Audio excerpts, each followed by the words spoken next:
All right, so we are recording. Welcome to week 3. Yay! So let's see. Okay, so I've done one-on-ones, at least one-on-one with I think everybody.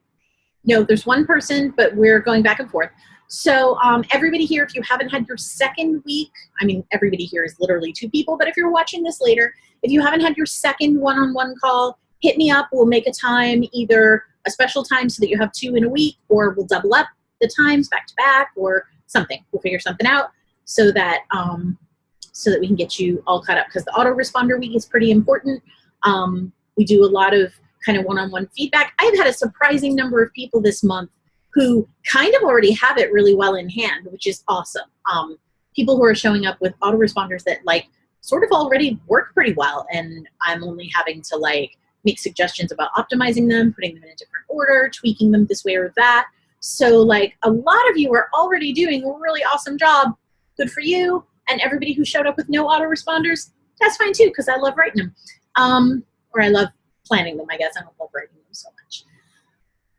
So yeah, if you haven't done your week 2, definitely get in touch with me, because we'll want to get you started on any autoresponder stuff you need to do. Really, the reason we kind of do them so early is so that people can have a couple different iterations and a couple different chances to chat with me about the autoresponder sequence. So if it's not good, or if it just needs some more final tweaks, we can get it handled before you leave. I don't want anyone to finish the class without at least having a really solid grasp on what the structure of that will be. And if you can get them written or get whatever changes made so that the new version is ready for me to look at, I can really kind of hone in and let you know if I think some change will really be more effective and make your autoresponders work better, whatever it is we want them to do. So that's that. So this week and next week, there's nothing that's like homework. Like I won't really put anything on your Trello boards or make you, you'll just have some resources to look at. Because this week we will talk about your perfect subscriber and how to go out and find them and how to get them on your list. Yay! And then the last week, it's kind of a Frankenstein week. Like I've said 100 times, I reordered everything and I'm still kind of fumbling. But the last week looks like kind of a Frankenstein week, where we talk about engagement and deliverability and re-engagement and purging people. And so I don't know how it's all going to go, but we'll get it all in there. So all that said, this is week 3. We're going to start with your perfect subscriber.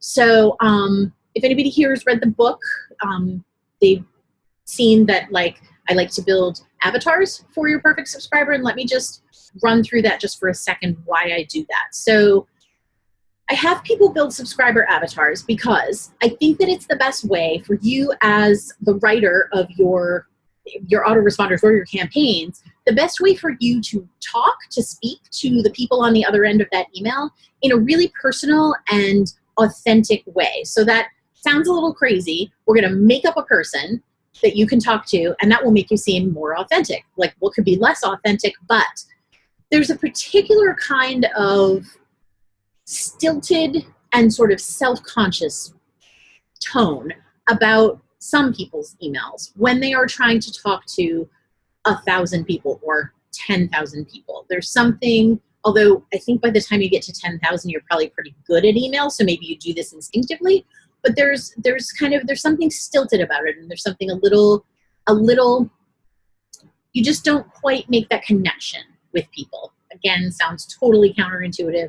Am I making a connection with the real people while talking to the fake one? But here's the thing, you don't know any of those people. So you can't talk to any of them individually. Spoilers for way ahead of time in your career, there will come a point, and some of you are already there, a couple of you have already said you're there. There comes a point where enough people reply to you and go join your reader group if you have one, or hang out on some forums with you, that you actually come to not need avatars anymore, because you have actual people that you know are paying attention to your books and that like you as an author, and you can kind of substitute those people. With my romance pen name, I really don't have any kind of avatar at this point, because when I write an email, I think, oh, Katie's gonna love this, or I can't wait for Tanya to read this excerpt, she's gonna die. And I have these real people. But in the beginning, when you're just trying to figure it out, or when you're revamping a list that kind of, grew all topsy-turvy and it needs re-engaging and purging, this is a really good way to connect with your people. So that's what we'll do in our, it's one of the things that we'll do in our one-on-one call this week, is that we will actually make you a subscriber avatar, which is a little bit different from a reader avatar, because as I've said 4,000 times, not all of your readers will be good subscribers. But we'll make some subscriber avatars, and that can actually be really fun. It sounds really dumb, but it's super fun. So what's the difference? Reader avatars are very broad. Reader avatars are like, if you run Facebook ads, like a Facebook audience, right? My readers are 35 to 60. They like page turning books like James Patterson. They only read in the evenings after dinner. You know, whatever. They tend to be male. They tend to be female. These are things you can actually learn about from running Facebook ads as well, because they give you demographic information. Or you may just know, because your readers, and this is funny, may kind of just be like you, right? So I read Nora Roberts. I don't have to do a lot of like investigating to know what a Nora Roberts reader is like. I mean, first of all of them. But also there's certain things we have in common, and I would be really confident if she hired me to write her newsletters that I could get the right tone. So if all else fails, we'll just make your subscriber avatar kind of like you. But I think it's really fun if there's somebody super different. And so somebody that is, you know, not you, that lives in a different place or has a different job, but would like the kind of things that you write. So we'll create those, and it'll be super fun, I promise.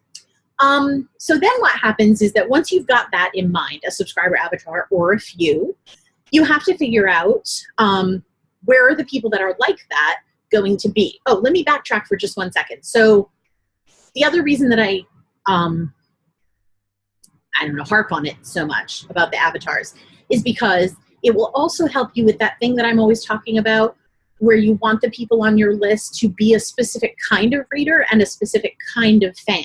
So what will happen is that because you've created a certain sort of person that you're talking to in these emails, people who are not like that will gradually fall away.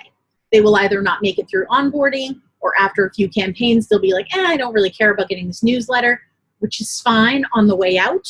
We have a couple ways to catch them, which we'll talk about in the Purging Deadweight, but we have a couple of ways to make sure that we don't lose them forever, but they don't necessarily belong right on the newsletter. So this is another one of those ways of making sure that your list stays, I won't say small, but small enough that it only contains the people who really love you. So that's what we're going to do. So we're going to figure out who those people might be like, and then we're going to figure out where to find them, how to go get them, how to get them on the list. I guess that's mostly what we'll talk about today. So there's a lot going on in today. Today's list building, I guess, is what I'm saying. So there's a lot of list building conversation. And before we talk about list building, we have to talk about one really, really important thing. Again, this is in the book. I'm starting to think that I should just be like, just read the book and show up for your one-on-one. When you are trying to decide, well, basically how to do anything, run ads, what books to write, whatever. But when you are trying to decide how to do your list building, what's really important to remember is that there is a difference between strategies and tactics. This isn't going to come as any surprise to those of you who've read Newsletter Ninja. So strategies versus tactics. Strategies are the high-level strategies, the high-level goals almost, or I guess you could say methods, but that's kind of like tactics. Strategies are the high-level things that you do or that you plan to accomplish something, to get somebody on your list, to get people to buy your books, to, you know, have an advertising campaign, you know, plan, whatever. Strategies are high level. Tactics are the things that you do to implement that strategy, right? Maybe you implement tactics. Let's not slice hairs. Let's not cut hairs. Split hairs. Let's not do that. At any rate, tactics are the things you do to accomplish this bigger strategy. So the perfect example, and it will dovetail really nicely with author stuff, because there's like grocery store analogies, but who cares? Probably the best way to demonstrate it is that back in 2012, say, and a little bit longer, but back in 2012, say, if you wanted to sell books in a 5-book series, I have a 5-book series, how do I get it to sell? One, and that's your strategy. I want people to pick up book 1 and read through all of them. How do I get people to pick up book 1? Well, one of the ways that you could do that was by setting book 1 to free. If you set book 1 to perma-free, in 2012, it was like an ATM. Just money fell from the sky onto your face because people were still finding free books. There were still lots of sites that were devoted just to free books. And because the space wasn't as crowded as it is today with as many authors as it has, you had a better chance of catching and keeping that attention. So it was a little bit more forgiving and it worked like gangbusters. In 2018, not so much. It's not that people don't like free books, because they do. And that tactic actually still works pretty well if you're wide. It does not, however, make money rain from the sky onto your face like it used to, because, of course, we have Kindle Unlimited, which is the elephant in the room, always. So setting something free does not actually work if your books are exclusive to Kindle Unlimited, because the recommendation engines are not the same for books that are not in Kindle Unlimited, which means ones that could be permanently free, and books that are in Kindle Unlimited. So they actually don't tend to show the same books to the same people. A lot of Kindle Unlimited people won't even really see a perma free unless they go looking for it. So that's kind of garbage. But enough about how much I hate Kindle Unlimited. It does, however, work on the other platforms, and of course it will still work to some degree on Amazon, but your rankings will generally be lower. You won't, it's just not as effective as it was a few years ago. So what are things that people do now? Well, one of the things that they do, for example, if their books are all in Kindle Unlimited, is rather than having things be free, they have things be 99 cents. Both of those things, because then they still cost money, but they are in Kindle Unlimited, so they all show up in the same spot. Both of those things are a tactic that you can use to get people sort of into that funnel, into your bigger catalog. Those are a tactic that you use to accomplish that strategy of just getting people to pick up that first book. To go back to the grocery store thing, it's what they call a loss leader at the grocery store. You know, like you go in and hamburgers on super crazy sale, but to get to the hamburger, you gotta walk by like 7 end caps with a bunch of crazy expensive stuff, and they know they'll make it up on the back end. So it's the same kind of philosophy. You know who else does it? Drug dealers. So the first taste is free, right? So we're drug dealers in this analogy, which is awesome. So what I'm going to tell you today, the stuff I'm going to talk to you about today, is very much strategic. And I will certainly talk about some tactics because you're taking the class right now. If you just wanted strategy, you could buy the book. We'll talk about some tactics. But what's important to remember is that whatever we talk about in our one-on-one and whatever we talk about for the next couple of weeks, when I say this is working, when I say do a book funnel bundle, when I say do a newsletter swap, when I say whatever, those are things that I can advise you to do right now because I know that they're working right now. Will they work in 6 months? I have no idea. There are certain things that will always work no matter what you do. The number one way that people buy books, the number one reason someone buys a book is that they've bought a book by that person before. So that's something actually that you can control, you know, appealing to the people who already buy your books. The second reason is word of mouth, not Amazon recommendations, algorithms, what they saw when they logged into Amazon. It's word of mouth. What someone told them in a reader room on Facebook was good. What a friend at work told them was good. The first self-published book I ever read was because somebody at work told me it was good. So that's how I wound up in this whole thing. So word of mouth is the second thing. Those are things that are going to work forever. But in general, the little tactics that you use, they don't work forever. Perma-free is not what it once was, and maybe anything to do with book funnel didn't exist 3 years ago, and maybe there'll be something different in 2 years. So you need to stay in touch with the author community. Be on message boards, be on Facebook. Block that shit when you're trying to write, but be on message boards, be on Facebook. Be a part of the greater author community because you will hear what new things people are doing and what things don't seem to be working anymore. And that's really important. So with all of that said, what works now? Does anybody have any questions so far? Flag me down. No? Okay. So all of that said, what works now? There's basically two kinds of list building. There's organic and there's what I call straight up bribes. Both of those are good. But both of them involve a different kind of subscriber and a different place that you're going to find them. So we'll do organic first because organic's the easiest, obviously. We all know what an organic sign up is. That's when somebody clicks on a link in the back of your book or goes over and types in your website address or likes your page on Facebook and follows your sign up link. somebody who finds you in the course of their own, reading or socializing activity. This is somebody who already knows who you are, already knows probably one or more of your books, and signed up because, hey, I'd really like to check out that newsletter. They are, in pretty much every particular, gold. You treat those people like the treasures that they are, because you didn't bribe them with something, you didn't newsletter swap to get them, you didn't do a bundle, you didn't do any of that stuff. These are people who read a book or saw you in some other fashion online and thought, oh, I want to know more about that person. We love them. So when those people sign up to your list, what you do with them is generally pretty straightforward. How do you get them there?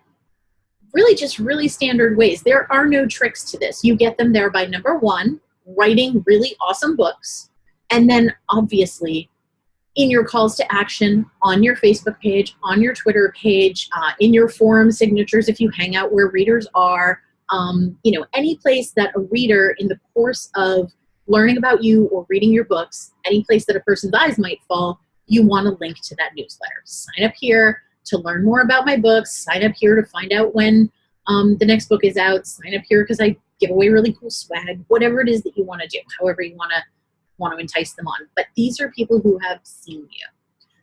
Once they're on, like I said, you should handle organic people and non-organic people a little bit differently. Organic people, I'm real lax about giving free stuff to. Whatever, you can have free things. They already like you, and so you don't have to worry, did they just sign up because they want free stuff and they'll never buy a book? They already like you. They did not come for the free stuff. So that's awesome. So I'll give them free stuff. I don't even care. For example, when people come through a non-organic onboarding and I've got a four email sequence, I don't even remember, on my romance pen name, they don't get anything free for the whole rest of that sequence. They get something for signing up, which we'll talk about in a minute, but after that, they don't get anything free. And if they don't make it through that gauntlet, if they're not opening those emails, if they never click on anything in any of those emails, they will probably just go right back off the list, because I don't have time for that. I'm trying to, do you know how much money I pay Active Campaign every month? So when you get the organic people, however, you can be super nice to them. Give them a bunch of stuff. You can be very friendly with them. You can count on the fact that those people kind of already like you. You don't have to make them run a gauntlet. You don't have to approach that onboarding sequence in a way that's confrontational or trying to weed out the chaff, because there's no chaff. It's just all wheat. So that's how you get organic people. You write a really good book. You make sure you've got calls to action everywhere that they could possibly stumble across, and then you just wait for them to trickle in. Here's the thing. That's what they do. They trickle in. If something happens and, your book hits and your book is suddenly, number 50 in the store, then maybe they flood in. That definitely can happen. But in general, it's just going to be a steady trickle or stream of people, and they're just going to sign up, at whatever numbers they sign up. And it's not the same as the kind of glut of people that you'll get from doing some kind of list building exercise, which we'll talk about in a minute.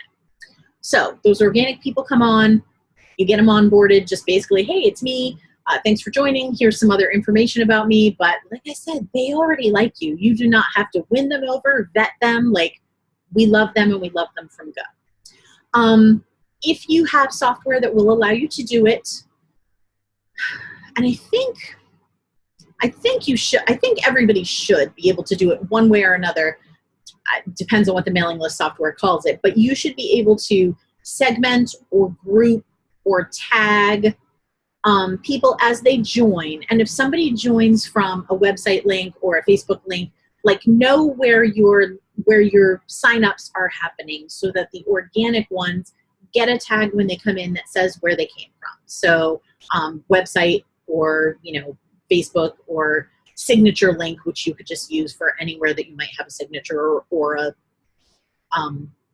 email footer or whatever, anywhere. Just know where people are coming from and tag them, because the time may come down the line when you actually want to mobilize that smaller segment of people, or there may come a time when you want to do some kind of aggressive disengaging, we could call it, where you actually sort of are this list is too big, I got to figure out how to get rid of some people. And you know what? We're not going to send those people whatever that email is. You might want to exclude them from something. And with me, a good personal example is that on my romance pen names mailing list, when I moved from MailChimp to ActiveCampaign, I took with me only the people who were engaged on MailChimp. So I actually like emailed the list, and everybody who opened that email in the first like week, I just took them and I dumped them in ActiveCampaign. I considered them good people because they opened my email, which I love. I left a bunch of people over at MailChimp who didn't open it, and I continued to email MailChimp for a couple of months. And anybody who opened one of those emails over that couple of months got moved over to ActiveCampaign, and then everybody over at MailChimp, I just unsubscribed them. Like they hadn't opened in 5 emails, and I just unsubscribed them, which is wicked scary, right? Like, oh my God, but it feels awesome. Feels great, especially when you look at the bill after a while. So that group of people, that first group that I moved, when I go back and I look at their information, they are the people who have been signed up the longest. They are obviously the most engaged people. And that segment, if I pull that one segment out and look at their reports, has like an 85% open rate, which is insane. The list as a whole does not have an 85% open rate, I assure you. And what are those other slackers doing? But that one segment, if I need to leverage them for something in particular, if I say to someone, let's do a newsletter swap, I can pretty much guarantee you 500 clicks. They get pretty excited about that, right? Because that's reliable. It's something I can really tell them that they can do. And I know that this list of people, which is not even quite 1,000 people, are going to open and click at a crazy rate.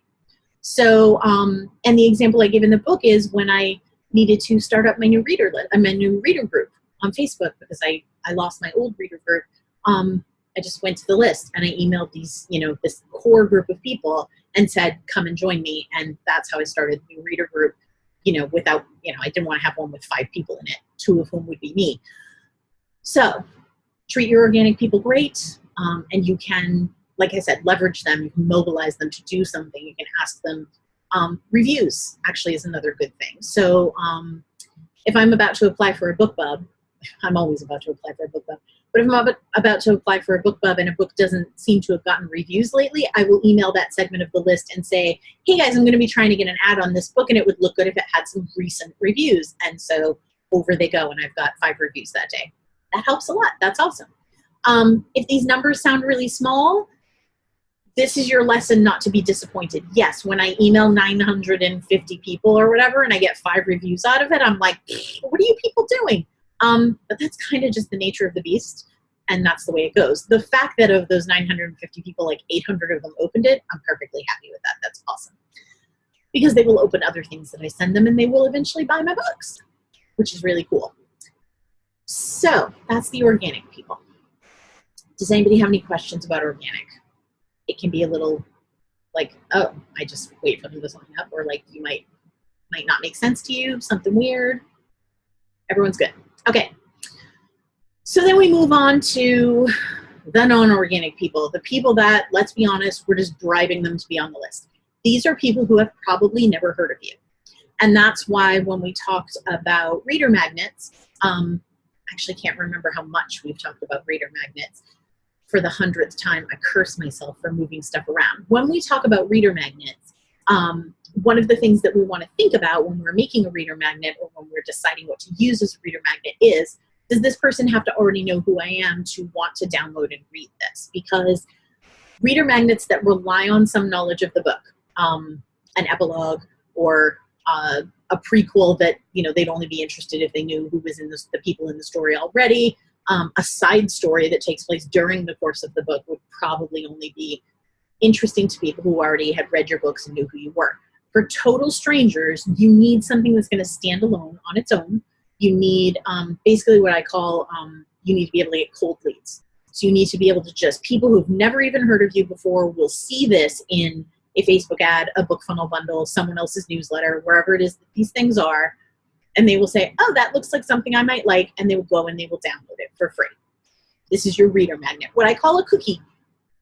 So when you're thinking about your cookies, you would be best served if you came up with either a cookie that will be valuable to people who have read your stuff and to people who have not, or if you do separate ones. Or hell, I mean, if you make 4 or 5 and you give a couple to these cold people and you give a few to the people who know you and everything's awesome. But you want to have something with which you can reach out and grab people who haven't seen you and get them interested. And this part's really important because a lot of people are super gun shy about it now post GDPR. InstaFreebie will no longer allow you to require that somebody sign up for your mailing list in order to get your reader magnet. They say that that's because of GDPR. Probably going to get myself in trouble with InstaFreebie, but that's a bunch of bullshit because they have they're like, it's not that they won't let you. I'm going to take that back in a second. But their shtick is that GDPR is all about consent and requiring somebody to sign up for your mailing list in order to get the freebie is like forcing them, and they therefore are not consenting. I don't think that's how consent works, and I write romance, so I understand about consent a lot.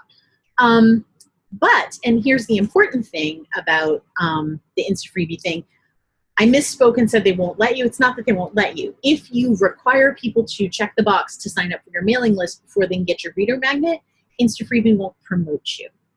And so in the past, I have actually recommended InstaFreebie quite highly because InstaFreebie has, what's the word I'm looking for? Has like built-in discoverability.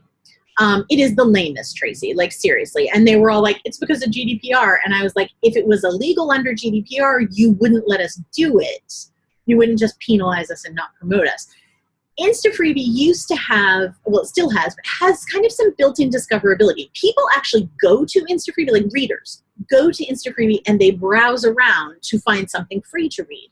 And if you have your book on InstaFreebie and you tweet about it and you tag them, or you @ them, I guess is what it's called on Twitter. No, it's probably tagging. Or if you post about it on Facebook or Instagram and you tag them, sometimes they'll regram you or retweet you or, you know, repost you, I guess, on Facebook, which is awesome. Like that can be really helpful. They have a lot of people following them, and you can get a couple hundred signups if they choose to, you know, if they retweet, well, tweets don't work so well, but if they share you on Facebook or Instagram, you can actually get a couple hundred downloads, which is kind of awesome.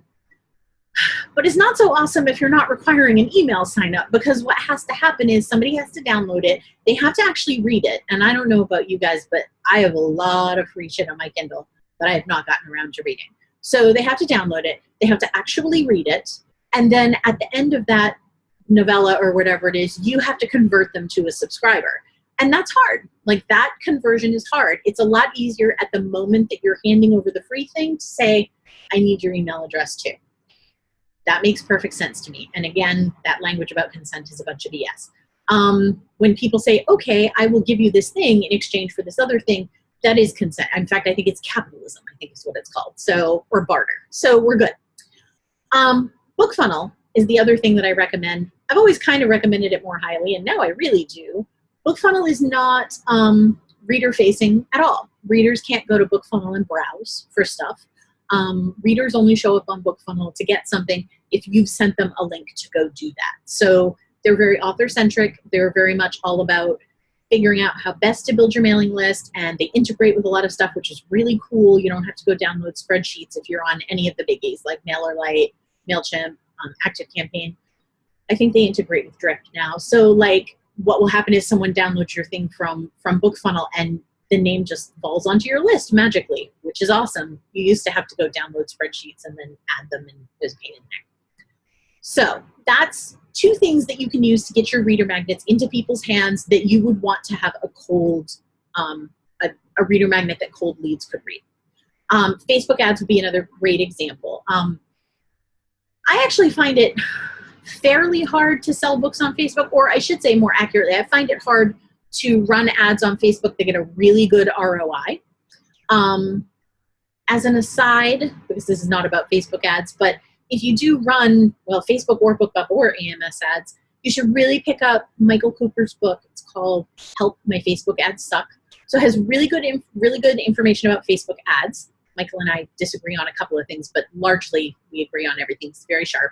And it also has a link to a spreadsheet that calculates your sell-through, which enables you to more carefully pinpoint what your actual ROI point is. So if you get a certain number of, if you have a certain amount of sell-through, you've got a series of 5 books and the sell-through from book 1 to book 2 is kind of low because they often are. So it's, 50%. But then beyond that, they're all 80% or whatever. It will take the numbers, how much your book sells for, what the delivery fee is, if you're in KU, how long it is, and what, it defaults to a Kindle Unlimited page read rate. At any rate, it does all of this calculating, and it will tell you right to the penny, on average, when somebody picks up your book 1, you will make $8.12 over the course of your series. So it's super, super useful. It is well worth the price of that book. So all of that said, even using Michael's sell-through calculator, I often have a hard time running Facebook ads that get the kind of positive ROI that I would like to see. Part of that is because romance is really competitive. Romance rates, like click rates, can cost per click be super expensive. So I find that kind of hard. But if you're purely thinking of Facebook as pulling leads onto your mailing list, and you've got a lead magnet, a reader magnet that appeals to them, then instead of thinking like, oh, I got this many people and I sold this many books, so the calculation is whatever, basically you're looking at how much is it costing you per download, and you're like, oh, it cost me 47 cents to get somebody on the list. Will I pay 47 cents for a list sign up? Absolutely, no question. Other people's numbers may differ, but I will pay 47 cents in a heartbeat like that. I would probably pay more.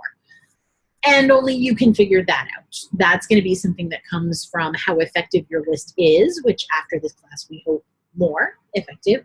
It's going to come from how much you sell in general and all of that.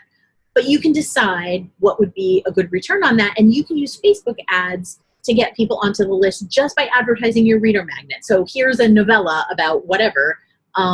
You should, free. It's totally free, and you go over and they just sign up for it and get their email. That's another thing you can do with a reader magnet that appeals to cold leads. You can still have other kind of reader magnets, but they will be more for the organic people that we talked about. So if you write romance and you write an extended epilogue, which your readers will love, because romance readers want to know everything that happens after the couple has their happy ever after. They want to know about their wedding, and they want to know about all of their babies, and I think they want to know all the way up to when they die side by side holding hands in the nursing home. Like, romance readers are crazy. So you can do an extended epilogue, and people who have read that book will obviously love that as a reader magnet, and it is a good way to get signups, but obviously they're going to be organic ones. So over here on the non-organic side, all that to say, you need something that will appeal to people who don't know you.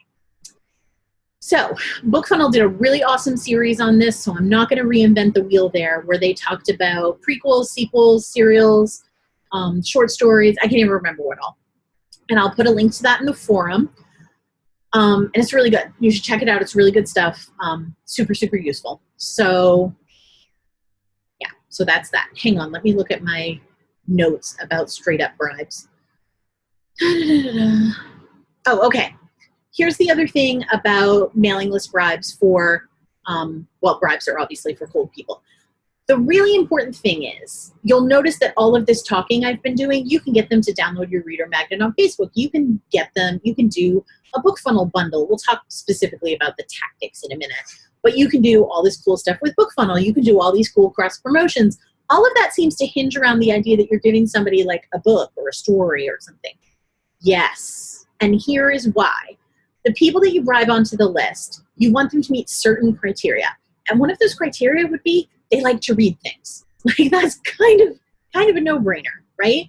So what I see a lot of people doing in list building endeavors, not so much lately, which is nice, it means the word's getting out, but what I definitely see is people who give away a Kindle Fire, or they give away an Amazon gift card. Sign up for my list and I'll enter you to win this Kindle Fire. Well, that's great and everything. Well, who the hell doesn't want a Kindle Fire? Everyone does. Or if they don't, who doesn't want an Amazon gift certificate? If you're connected to the internet, you want an Amazon gift certificate, right? So anybody who gets wind of this giveaway, someone shares it on Facebook or someone sends it to a newsletter or whatever, everybody who sees that is going to want to enter, right? They're like, whatever, it's just my email address and I'll unsubscribe. Then you get a bunch of people in to no purpose. You've given away this Kindle Fire and you probably didn't wind up with a lot of people that were going to be any good for you. In short, which I'm clearly not good at, what I'm saying is the thing that you give away has to be really well aligned and has to appeal to the kind of people that you want to have on your newsletters. So Kindle Fires are bad. Books are awesome. Extended epilogues are awesome. Things that are book adjacent are really good. For a long time, he doesn't do it anymore, I don't think. I mean, I can't sign up for his newsletter every 2 weeks, but I'm pretty sure he doesn't do it anymore. Mark Dawson used to give away a dossier, like a heavily redacted dossier on his main character, because he writes these like thrillers, right? So, you know, they have to redact all of this information because it's all, you know, top secret or whatever. Very cool. Like, I thought that was a really cool thing to give away. The kind of person who really loves those kind of books, and the kind of person who really loves that character, John Milton specifically, will really like to look at something like that. If you write fantasy, maybe people like maps. People like to, you know, they like big sprawling maps. They like, you could write like a little, well, that's writing again, but you write like write in the voice of your story itself, something historical. So something like a textbook, you know, this is how they teach this historical event, something like that. But that's writing, so whatever. What else? If you write family sagas, you could do like an extended, you know, family tree kind of thing. There's a bunch of different things you can probably do depending on your genre. But the thing that works better than anything and is going to get you the best kind of subscribers, like I would say the adjacent stuff like maps or whatever might be good for like giveaways to your existing list. But I think the thing that works the best to get on the people that you're trying to have on your newsletter, the people that are the people who want there, the good subscribers, we'll call them, is going to be writing. I mean, it's going to be a book or a story, because kind of the number one requirement for the people on the list is we want them to read books and we want them to enjoy books. So all that said, what exactly do you give them? Like I said, BookFunnel's got that series, so I'm not going to run through like what all of those things are. It's really well done. Just be aware those are things you can use. But there's one rule that I think is really important that sometimes people overlook. I see people do this wrong. I see people offer samples, like 10 chapters of their book, or, you know, just a teaser of some kind or something like that. Do not do that. Give people a complete experience. I actually think that's really important. Number one, because it feels like a cheat to them. If they sign up to get a free thing and it's like 10 chapters with a cliffhanger, they're like, thanks for nothing, asshole. Like, I don't need this. So it kind of feels like a cheat to a reader. But the second reason for me is because seeing you progress your way through the entirety of a story, whether it's a short story or novella, some people can just afford to give away a whole book, teaches them that it shows them that you can actually tell a whole story, right? Not only can you write a compelling middle or a compelling beginning that makes you want to go into the middle, but you can actually get through the saggy middle and wrap things up in a satisfying way. This is a person who knows how to tell a story. That right there is going to predispose them to think, I might really like this person's books.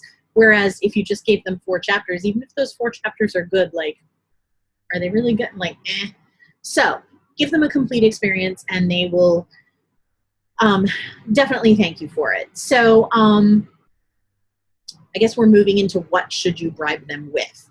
So like I said, it's got to be a good cookie. It should definitely be something aligned. When I say aligned, I mean even as much as subgenre. So romance readers, for example, and it came as a surprise to me because I'm not like this as a reader, are very not only genre loyal, but weirdly subgenre loyal. So having my pen name write billionaire romance and then also write paranormal romance was a terrible idea. I started and built my list with billionaire romance, and you can guess how well my paranormal romance sold. Spoiler, not at all. So that sucks. They're super subgenre loyal, which is weird. So make sure that if you write widely, which is a perfectly valid approach, but that if you write widely, maybe during the course of that onboarding sequence, give them some samples. I write this and this and this and this. And more so if you write like totally separate genres. You're going to want to tell them, I also write horror. Here are a few examples of that. I also write young adult. Here are some examples of that. So you want to make sure that the things that you're giving people for free as they come onto your list are things that will really teach them what it is that you write, and you'll make sure that just that they like that and that they're going to stay around. I feel like I went off tangent there a little bit. But if I think of it, I'll come back to it. So what do you give them? All the things we said about BookFunnel. Some people give away a whole book.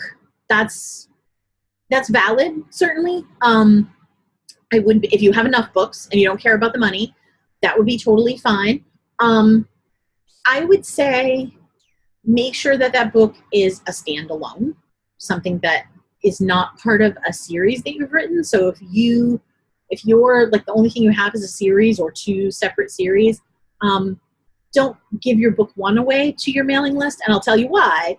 The reason is that if you're giving away book one on your mailing list, to join your mailing list, that's great for the people who join cold, I guess, because that's new to them. It's of no value as a backup book cookie, because when someone finishes book one, the last thing they want to see is that they can get book one free by joining your mailing list. So that's just a disaster on that level. But the second thing is, and this is outside the scope of newsletters, but it's important to keep in mind, if you're giving away your book for free, fewer people are buying it, which on the other stores may not matter quite as much, but we can never afford to not think about Amazon when we're making these choices as much as we might like to, she said resentfully. And it's important to note that if your book is not selling well on Amazon, it will continue to not sell well on Amazon, because Amazon is almost the definition of a self-fulfilling prophecy when it comes to things like rank and selling power. So you don't want to have a book one that's just not selling, because then they're not going to show book one to people, which means they're not going to read it and go on to books 2 through 7 or whatever. So I'm just not, don't make first in series free as a mailing list bribe. And I don't think it works all that well, like I said, unless you're wide anyway, but definitely don't do it for your mailing list.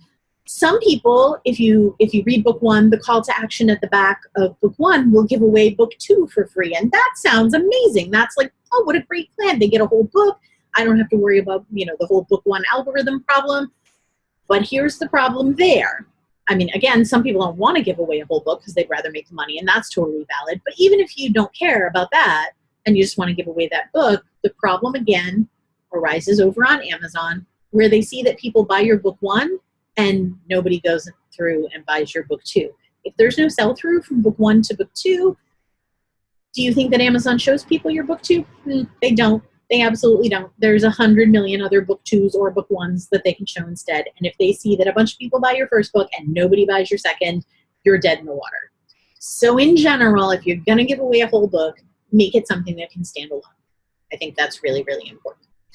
Hang on, let me see. Felix is asking something. It seems counterintuitive, not giving away prequels or side stories. Okay, this is what Felix said. That seems counterintuitive, the thing about not giving away prequels or side stories in a series. Science fiction readers don't buy anything that isn't in a series. That's a good point. A standalone doesn't seem like it would be a funnel to my work. And you have trouble just getting people across from one series to another. That's totally valid. And as far as people who have read your books, prequels and side stories are gorgeous for all of that kind of organic list building. And again, those are the best subscribers. So it's awesome that you have something for them. For the non-organic people, you just have to keep those factors in mind. If, in fact, giving them something that's standalone, they're going to read it and then be like, I don't care if I ever read this person again, then yeah, you may need to say, okay, I'll take the hit and I'll give away book 2. I don't worry. It's not worth worrying about Amazon because I'm not even going to sell book 1 if I don't do something. So that's perfectly valid and understandable. I would say, here's a really good example. My friend Jamie Davis wrote a 5-book urban fantasy series, which is really cool, by the way, if I can plug that for a second. It's called The Charm Runner. Well, the first book is called The Charm Runner. And in that case, it's a corollary to like rum runners. So it's like prohibition only for magic. So like magic is outlawed and these people have to like black market trade these magical trinkets. It's so cool. But at any rate, so we've got this whole series, Broken Throne series. It's 5 books. His reader magnet, which is, it's a call to action at the back of every book, but it is also over on BookFunnel for cold leads, is a prequel to that. It tells how the villain came to be. It follows the villain of the series from childhood to the point at which he became irredeemably evil. And it is a standalone story. Somebody can read that story. They could read that story. It would be a very satisfying story of an innocent child who gradually makes worse and worse choices until he is inescapably evil, and that's the end of that. And he's not even really, I mean, he's a central figure there, but probably I would say the protagonist, the most important person, is like a detective who's kind of trying to catch him doing all this bad stuff. So it's very engaging, and it makes for a self-contained read. But it leads directly into the series. If you found that interesting, if you found the world building interesting, and you find this villain compelling, and then at the end of the book it says, would you like to read book 1 of the Broken Throne series? The sell-through is, it's almost automatic. So that's a way that you could do a prequel. I guess I would say, though, I find it very hard to imagine how you could do a side story, only because it's predicated on the fact that you've pulled it out of the plot. It can't be necessary to the plot, obviously, but you've pulled it out of the plot of a larger book, and it's hard to imagine making that tiny little thing actually self-contained enough that someone would love it if they didn't read the series. So you might be right about side stories, and it's definitely not going to work with like an epilogue or whatever. But see, try a sequel. I mean, a prequel. See if there's something in the history, in the character's backstory, in something like that. See if there's something that you can exploit in that way. And you and I can talk about it in the one-on-one specifically, because if I look at your series and you and I talk about sort of the timeline of that, I might be able to help you come up with something. But you're right. If people, like, I'm fortunate in that romance people will read standalones, because even romance series are really just linked standalones. There are very few romance series that actually follow one couple. It's usually a couple and then their best friends and then someone else who lives in town. And so romance readers will read standalones because even their series are really just standalones. So sci-fi is different. I don't write in sci-fi, and that would suck. They should read standalones because they're really good. Like if you read Ender's Game, you never read any of the rest of it. Ender's Game's a pretty damn good book. Like that'd be a really good standalone, right? So we'll talk about that in your one-on-one. And anybody else, if you're like, oh, I'm not seeing where I can pull anything that would work for cold leads, let's chat in the one-on-one because I bet I can come up with something. This is one of my superpowers. So yeah, there's that. So, and of course, you can't give away anything that's enrolled in KDP Select. So that's it. That's the rule. So if your books are enrolled in KDP Select, you don't have the option of giving away the first in series or giving away book 2 or any of that. You're definitely going to have to think up something else to do. I know one urban fantasy author who writes a prequel for literally every series that she publishes. This is just part of her whole publishing thing. Every series that she writes, and they tend to be trilogies. Every trilogy that she writes, she also writes a prequel, and that new prequel goes up on BookFunnel. The old one comes down, and then once the launch period for that is over, what goes back up on BookFunnel is a bundle with all of her first in series. So she just wants the one for the book she's currently launching, because at launch time you kind of want to direct attention. But once that launch period is over, there's a whole bundle. She puts a whole bundle up there, which is really smart, because at the end of book 2 of that second series, if someone goes, oh, I do want to hear that weird prequel, they go over and they download a whole bundle of books. You've got 5 series, they've got 5 novellas, and chances are, once they've read the one that they signed up for, if they read the other 3 or 4, I mean, wouldn't you think that there's going to be some sell-through to the other series? None of this is foolproof, but it's super, super smart. And every little bit helps, because again, hearkening back to the beginning, we are doing this one person at a time. Even if you run a promotion with Ryan Z and you get 600 names, even if you run a promo with Johnny Andrews, don't run a promo with Johnny Andrews. But if you do run a promo with Johnny Andrews and you get 12,000 names, it doesn't matter how many of those you get. In the end, every person individually goes through that sequence. Every person individually has to read or not read the magnet that you gave them, and every person makes the decision to stay on the newsletter, buy more of your books. You're building your fan base one person at a time. So the 80-20 rule obviously applies. You don't want to do a whole shit ton of work for a tiny, tiny little benefit, because that's not helpful. But always keep in mind that every person that becomes a super fan, I'm stealing that word from Dave Goggard, it's my word now. Every person that becomes a super fan of you was worth the time you spent to cultivate them, because they are going to buy every book you publish. That's it. That's the end of the story. You can count on that person to pay back whatever effort you put into them, 10-fold, 20-fold, 100-fold over the course of your career. And that's really, really important. Those are also the people in the long run who go out and evangelize for you. And like I said, that's the second most popular reason why people pick up a book. because someone they trust tells them this is a good book and you should read it. So cultivating those people, those super fans, is like the number one thing that you need to be doing with your newsletter. And that is a great way to do it. Let's see. Prequel, epilogue, extended epilogue, sideways story.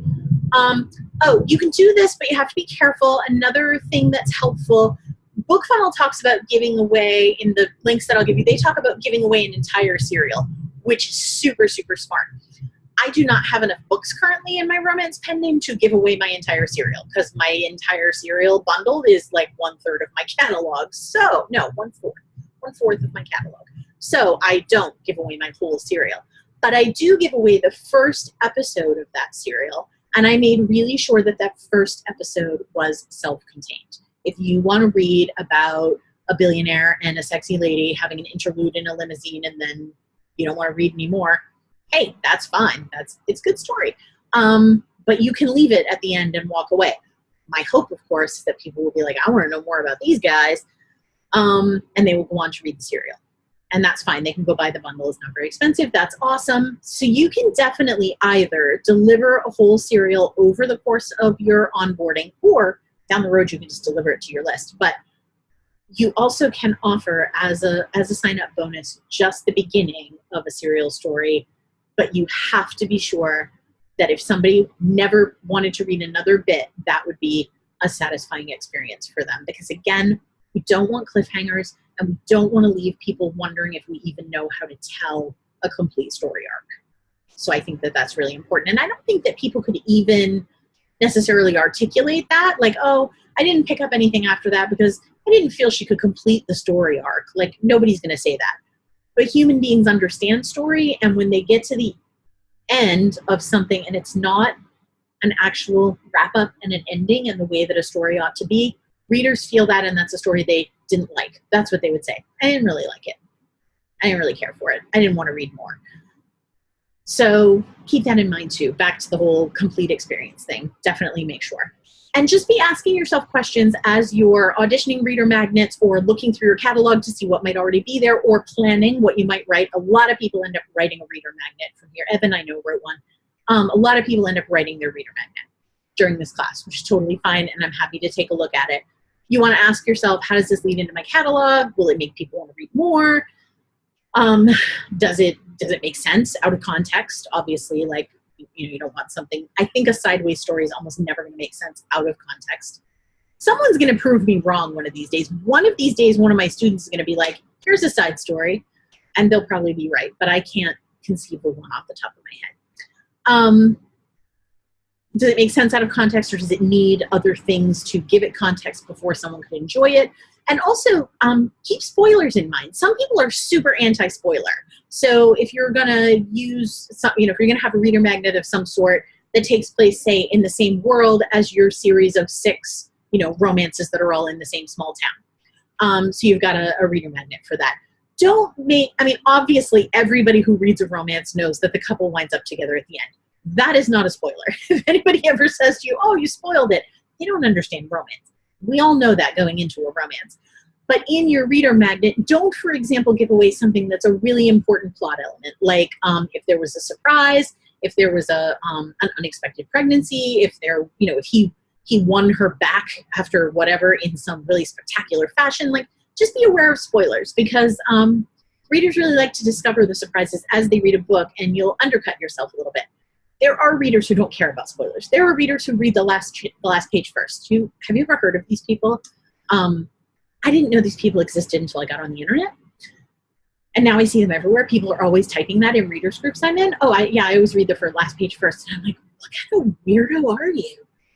So that's weird. Some readers just don't care about spoilers. But for those who do, just be aware of it when you're deciding about reader magnets, whether it's going to make the experience of reading the actual book not as good.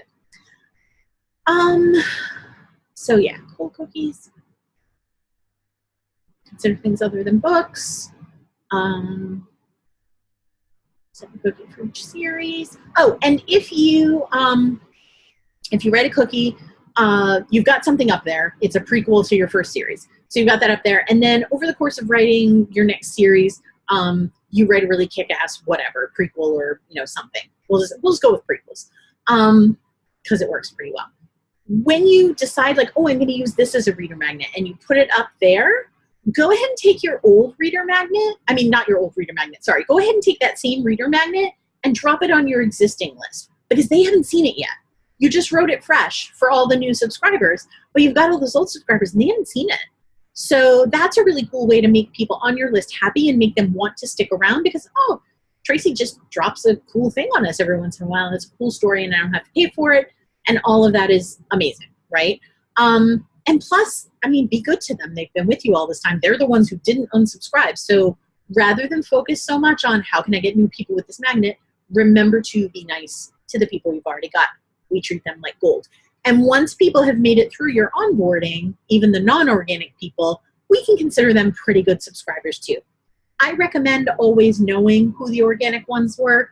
They're always going to perform just a little bit better as a group.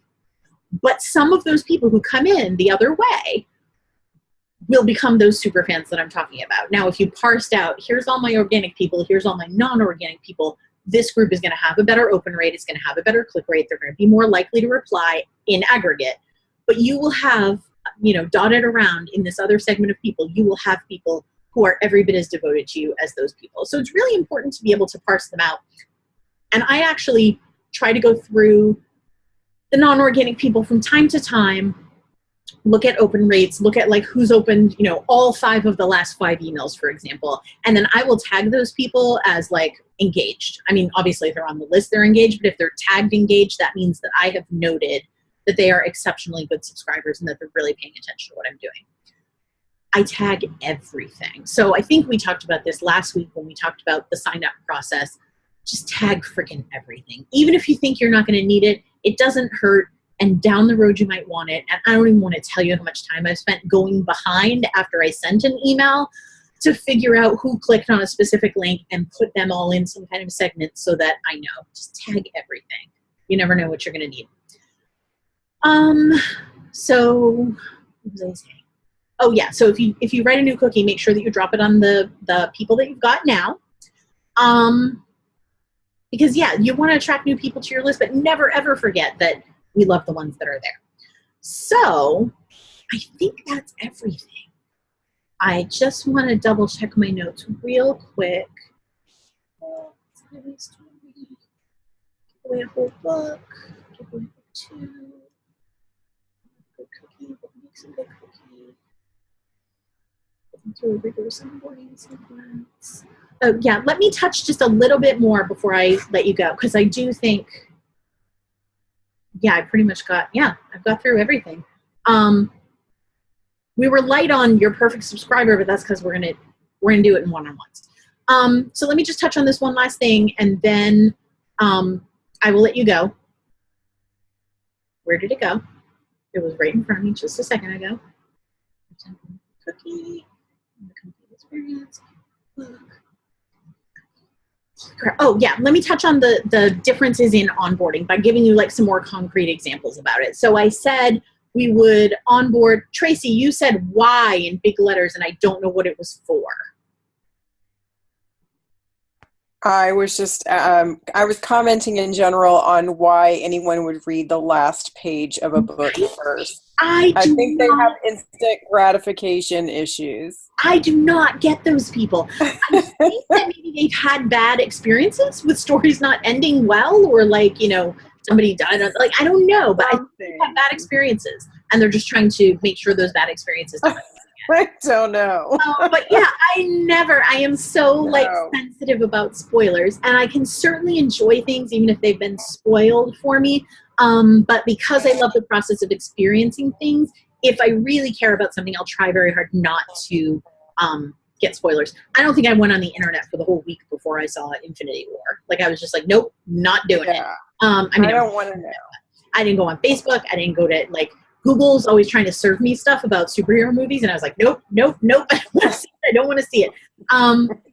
But then there's other things, like I don't think I ever saw a plot twist in Doctor Who that wasn't spoiled for me because I didn't start watching until 2012. So like I knew everything and it didn't matter. But yeah, I don't get those people at all. So onboarding. So I said, you know, you onboard the regular people differently than the non-organic people. just to be a little bit more specific about that. And if you have any questions about it, because y'all are in the process kind of writing or rewriting your sequences, when you onboard people who are organic, like I said, those people already like you, and I'm very, like, if you got a bunch of free stuff, give it to them. If at the end of that onboarding sequence you want to be like, reply and let me know, what your favorite science fiction movie is, or what your favorite sci-fi TV movie, whatever, TV show, blah, blah, blah. If you write urban fantasy, who's your favorite Buffy character, whatever it is that you want to ask them. And I'm going to give away, a $10 gift certificate for every 20 people that answer or something. You can totally do that. Give them whatever. I give my list and my reader group, I give them Kindle Fires. I give them signed paperbacks. I give them gift cards. I do bouncy box giveaways on Amazon. That's like, you can do a giveaway right on a product page. It says, set up a giveaway or whatever. And they call them bouncy boxes because that's what the graphic looks like when someone goes over to enter. There's like a little Amazon box. Anyway, I do bouncy boxes all the time for other people's books, because you don't always just want to be talking about yourself. That's very off-putting. So if my friend Kelsey has a new book, or my friend Clover has a new book, I'll just do a bouncy box for them. I'll say, hey guys, I'm giving away 5 copies of Clover's new book. Go over here to enter, and people go and they get free books. I give free shit to my good subscribers all the time. I love them. I actually have a stack of paperbacks I have to sign them, because I just did a giveaway in my group. And a bunch of people joined, and I have to send them all these signed paperbacks. Whatever cost I incur from doing that, and it's a lot cheaper to do a bouncy box than to mail these books to New Zealand, so let me just tell you. But whatever cost I incur for doing that, to me, is a really good investment in these people and in their goodwill. Everybody, I can say this with absolute confidence, everybody that I have ever given something to, I don't keep track of the bouncy box people so much, but anybody who wins a gift card or a book from me, I have to have their mailing address. So we have a real interaction. I'll tell you about the mailing address in a second. We have a real interaction, and I remember their names. And a lot of times I remember like where they're from. If they were from, Slovenia, and I had to mail them a mug, for example, because I'm an idiot. I remember those people, and I can tell you with absolute certainty, people who win actual things from me, they stick around. They open my emails. They respond in my reader group and post pictures of Jason Momoa because they know how much that makes me happy.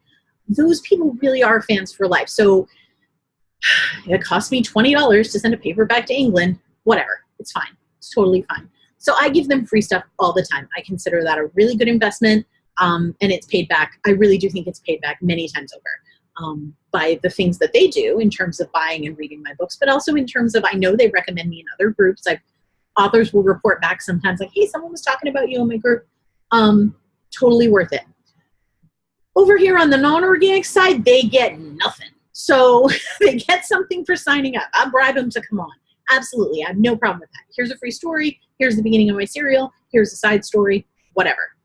But once they've signed up, the next 4 emails are designed to test them and to see, do they open emails? They need to open all 4 before they will organically go onto my list. So my onboarding sequence goes through these 4 emails, and then at the end it says, who opened all 4 emails? I need to query that, and that's the only way they can get onto the list is if they opened all 4. But I also hold them right there so that I can also see if they clicked on things. That's something that I really want to know. So if somebody goes through and they don't open all 4 emails, if they didn't open anything, it just unsubscribes them. Like, they joined for the book, they're not at all interested in whatever else, see you, bye. I totally don't even care. I unsubscribe them right there. If they open some but not others, again, I have it hold them because I will actually look at them or have a VA look at them in, like, they missed one, whatever. But anybody who opens all 4, they're going to go on the list. Like, those are people that I think are really good subscribers, and I'm pretty excited about them. They don't get anything for free. I want people who only want free things to fall off the list. I don't actually want those people on my list. So the reason I try to make sure that the people who opened all 4 have clicked on something is because whatever it was that I gave them to click on was like, here's a poll, or here's a book bargain, or here's a cool article about whatever. Here's a quiz on who's your favorite superhero. You'll notice I talk about superheroes a lot. That's because I'm writing a superhero romance. So good. Just gives them something as they're going through that shows me that they will interact with my emails. Now, your gauntlet, can be more or less demanding. That's entirely up to you. But I would say even if you're not going to just boot people that you don't think are performing the way you want them to in the sequence, I would definitely tag or segregate them so that you knew those people are kind of already on thin ice. They came in for a free thing. They never clicked on anything else. They sometimes open emails and sometimes don't. You keep an eye on those people because they are potential deadbeats. And I have said several times over the course of this class, and I say in Newsletter Ninja roughly 4 million times, if the only thing you're using your list for is to sell books, you are doing it wrong. And that is true, but you are also not running a charity here. So at some point during that onboarding sequence, and then occasionally you will spot check over the course of campaign sending, people need to be engaging with the emails. They need to be opening. They need to at least sometimes be clicking.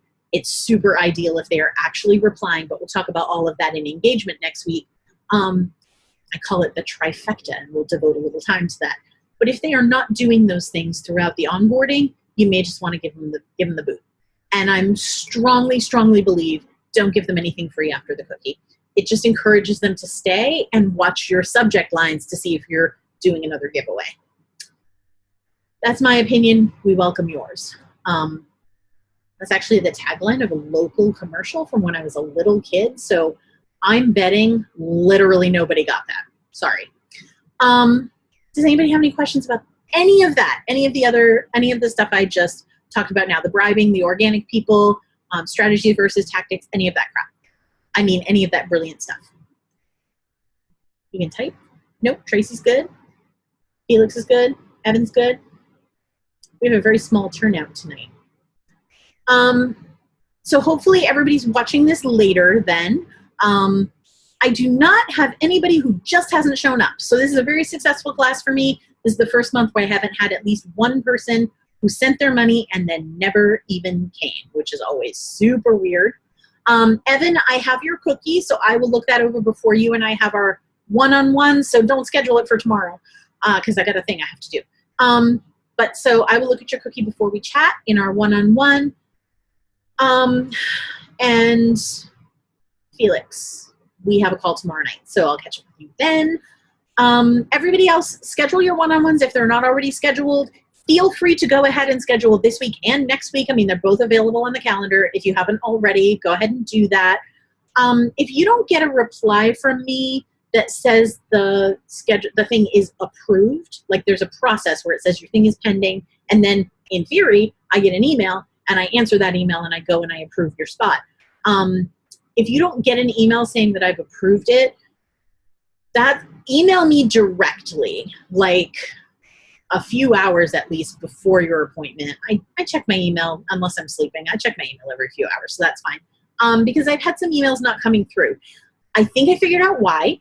I don't usually dig around in the back end of the Indie Pub Intensive site because it scares me. Someone else set it up for me, and it's a little above my pay grade. But I dug around in there, and there seemed to be an error that the sync with Google Calendar wasn't working or something. I don't know. I was not getting the appointments the way I was supposed to, and I flat out didn't show up for a couple of people. I also didn't show up for Felix, but that was a sync problem. That was a Google Sync problem. So I think I have that cleared up, but if you don't get a thing that says I approved your appointment, shoot me an email and let me know. And for those of you who are needing appointments outside the normal times, if you're not signing yourself up and I'm signing you up, I am now sending invitations. I set it up in my Google Calendar and you can invite guests. So if we've set up a time, you and I, that is outside the normal calendar, you should get an invitation from me. And if you don't, let me know. I hope that's everything. Hopefully that will clear up all the problems because I hate it when I flake. Your time is valuable, and I really do mean that. I really do feel that. If you flake on me, I actually don't much care. I can always find something to do. I just leave the window open and go do whatever until someone does or doesn't show up. But you paid me money, and when I don't show up for you, that sucks. So make sure that your stuff is getting approved, and email me if you have any questions at all. You should be able to log in on the hour at the time that your thing is scheduled, and if I'm not there at that time and I haven't emailed you to say I'm 10 minutes late, which I do on every other appointment, then there's a problem. So let me know. That's it. That's everything, guys. I'll see you next Tuesday, which when I was growing up in Dover, New Hampshire, was how we said a bad word to people. I don't know if anyone else gets that. My childhood was apparently really weird.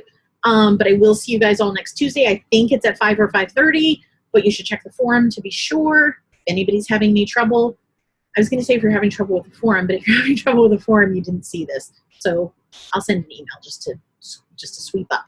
But if you're having any trouble with anything else, Trello, posting in the forum, just any technical problems or whatever, email me. We're sailing into week 3 here, so we're going into the home stretch, and I want to make sure that everybody is up to date and getting what they need out of the course. So I'll see you guys for your one-on-ones, and I'll see you next Tuesday. Okay? Bye, guys. Have a good night.